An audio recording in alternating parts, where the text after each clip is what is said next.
El tema es la dislipidemia y recomendaciones nutricionales.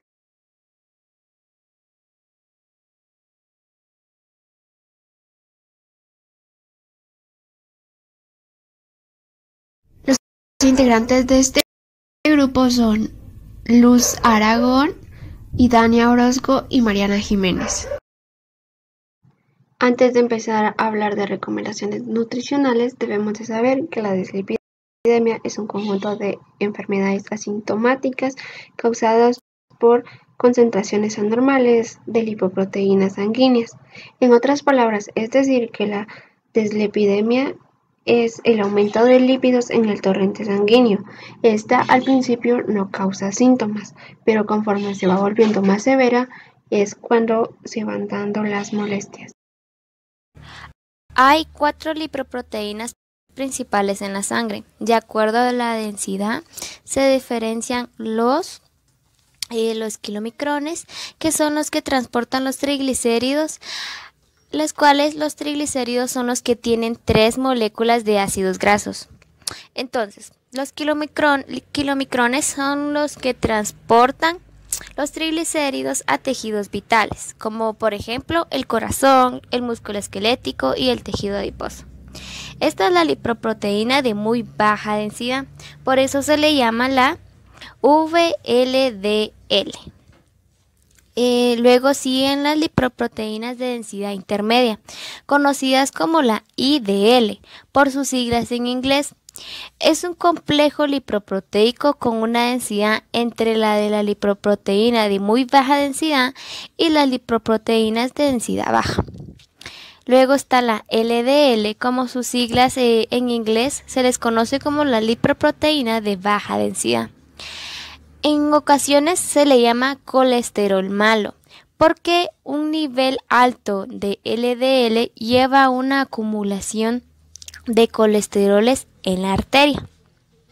La HDL significa lipoproteína de alta densidad en inglés. A veces se les llama colesteroles buenos, porque transportan el colesterol a otras partes de su cuerpo, a su hígado, y el hígado luego lo elimina por medio de la bilis, el colesterol de su cuerpo, obviamente. Cada una de estas clases de lipoproteína transportan colesteroles y triglicéridos a un grado variable. El LDL transporta la mayoría de colesterol y el VLDL transporta la mayoría de los triglicéridos. Entonces miramos que, como ya habíamos dicho que la VLDL transporta la mayor parte de triglicéridos, podemos ver que en la imagen que tenemos aquí, ese circulito simboliza una vena partida a la mitad. Entonces los puntos amarillos son los triglicéridos. Entonces estos van a tener mayor abundante porque los VLDL son los que transportan los triglicéridos. Y aquí tienen un poquito menos de colesterol.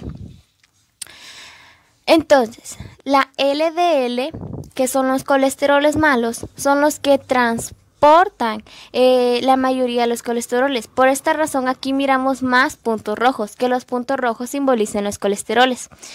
Y hay una pequeña cantidad de triglicéridos.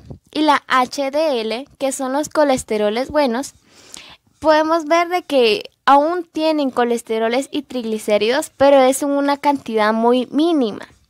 Los valores normales de los triglicéridos tienen que ser menores de 150 miligramos decilitro.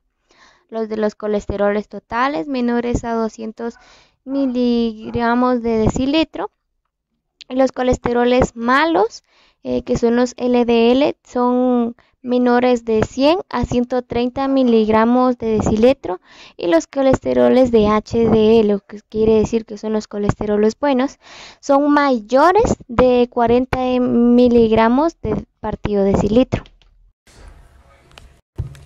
Las dislipidemias se pueden clasificar según las características de las lipoproteínas en el perfil lipídico. 1. Hipercolesterolemia aislada. Es el aumento del colesterol total a expensas del colesterol de las lipoproteínas de baja densidad. 2. Hipertrigliceridemia aislada. Es el aumento de los triglicéridos de origen endógeno, que significa a expensas de las lipoproteínas de muy baja densidad, o exógeno, que es a expensas de kilomicrones, o de ambos. 3. Hiperlipemia combinada.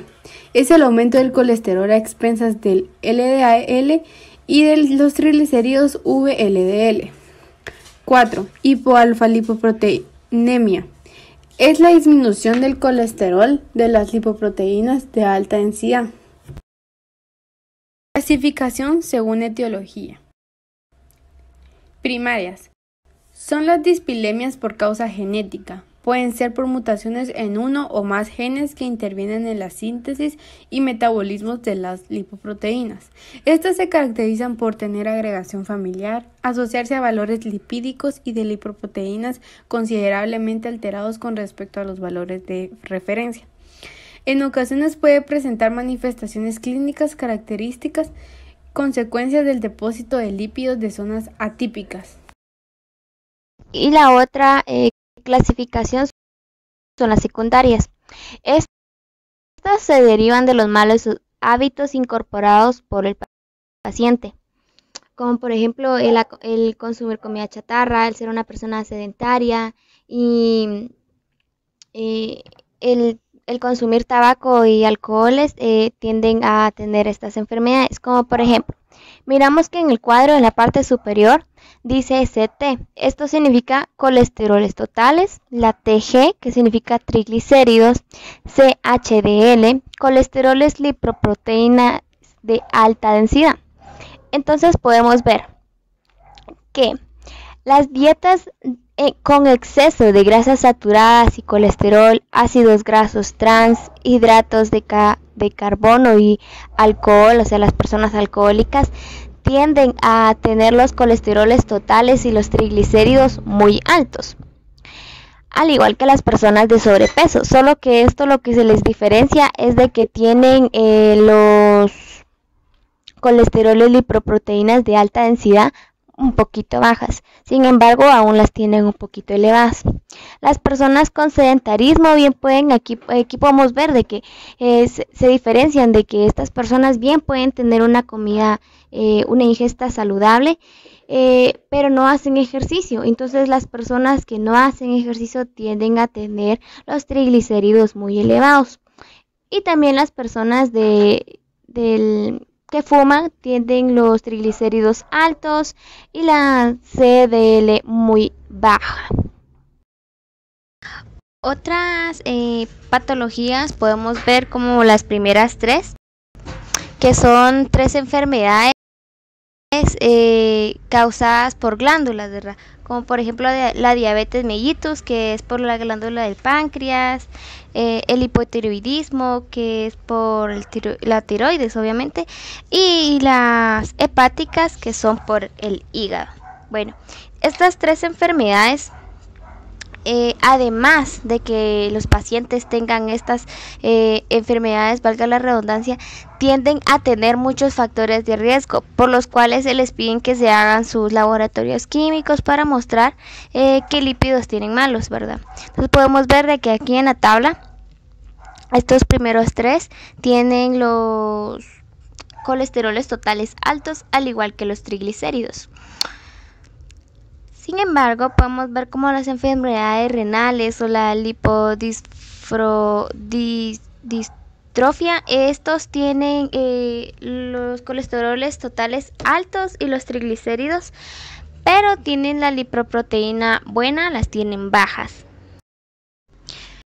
El diagnóstico clínico son diagnósticos en laboratorio, o sea, se les sospecha al verlos que ya se les mira que están obesos, que están en sobrepeso, que tienen grasas en su panza, entrepierna o brazos, como miramos en esta imagen. Y al interrogarlos, ellos dicen que toman o fuman, por lo que se les recomienda evaluar los niveles de lípidos para confirmar esta enfermedad. Aquí podemos ver una hoja de laboratorio químico en la que los profesionales se los dan a los pacientes que sospechan, ¿verdad?, que tal vez pueden tener algunas enfermedades. Nos vamos a enfocar aquí en la parte de química. de esta hojita, que aquí están donde dicen los lípidos totales, los colesteroles totales, los colesteroles HDL, que son los buenos, y los colesteroles LDL, que son los colesteroles malos.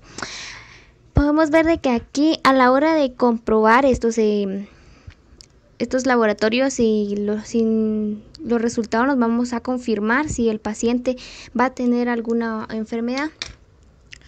También se les recomienda de que cuando vayan a hacerse estos exámenes, el paciente no vaya con un estrés físico o que tenga una enfermedad intercurrente aguda, como por ejemplo infecciones urinarias, o que haya salido de acá de una cirugía, o que tenga una pérdida de peso.